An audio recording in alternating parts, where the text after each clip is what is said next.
श्री उंबरदेव महाराज की जय. मोराकोलीवाडा गावात श्री उंबरदेवलाजवळ एक खूप जुनं झाड काही कारणामुळे आपल्या जुन्या बावडीत पडून गेला आहे. खूप जुना झाड असल्यामुळे तो पूर्णपणे मुळातून निघून पडला आहे. या घटनेमुळे बावडीचा थोडा भाग फुटलेला आहे आणि तिथून गटाराचं पाणी बावडीत शिरून पाणी दूषित झालेलं आहे. गावातली अनेक लोक या परिसरात येतात, आंघोळ करतात, कपडे धुतात. आता तोच पाणी दूषित झाल्यामुळे काही लोकांना खूप वाईट वाटत आहे. या झाडाला काढण्यासाठी काहीतरी मशिनींची गरज लागणार आहे.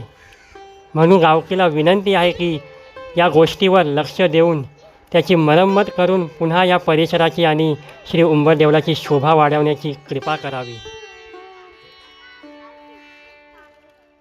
श्री उंबरदेव महाराज की जय.